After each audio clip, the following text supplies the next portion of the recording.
Le Tibet resterait-il mystérieux pour des millions de personnes? C'est une destination pour les touristes du monde entier. Lhasa a été rendu célèbre par le palais du Potala, mais il est loin de la ville. L'environnement est rude et les conditions de travail peuvent être encore plus difficiles. Avant de planter des arbres, rien ne pousse ici car tout le sol est constitué de sable et de gravats. En cas de tempête de sable, on ne voit rien à plus d'1 mètre. Quand on a commencé, était-il convaincu que des arbres survivraient dans ce sol? Il ne l'était pas. Mais le directeur du bureau de la sylviculture et des pâturages du district de Namling, Siren Dunzu, savait que les responsables devaient tenter quelque chose.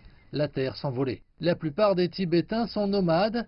Il n'est pas rare de les voir s'occuper de troupeaux de yaks ou de moutons.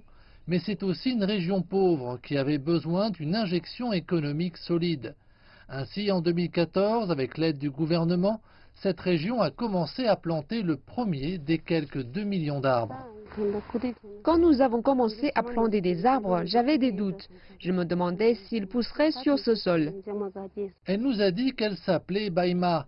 Elle fait partie des nombreux gardes forestiers travaillant dans la région. Cet effort lui procure un bon salaire et l'opportunité de quitter une région pauvre et plus rurale. Ma vie est-elle très confortable maintenant? Quand j'ai emménagé ici, les conditions de vie étaient très mauvaises. Depuis que je suis devenu garde forestier, j'ai un travail stable et mon logement a été reconstruit. Des rangées d'arbres à perte de vue. Maintenant, ici, on commence à tenter d'implanter des arbres fruitiers en espérant une autre manne économique. La relocalisation est fréquente pour les familles qui souhaitent fuir l'angoisse de travailler la terre. Ojulatuo, comme on l'appelle, a quitté le district rural d'Ando il y a environ 4 ans avec l'aide du gouvernement.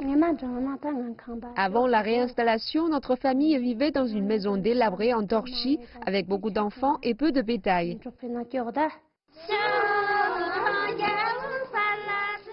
Elle et son mari ont tous deux un emploi et leurs enfants vont maintenant à l'école, quelque chose d'impensable auparavant. Alors qu'elle s'était portée volontaire pour la relocalisation, beaucoup d'autres vivent encore dans la pauvreté, travaillant comme leurs ancêtres.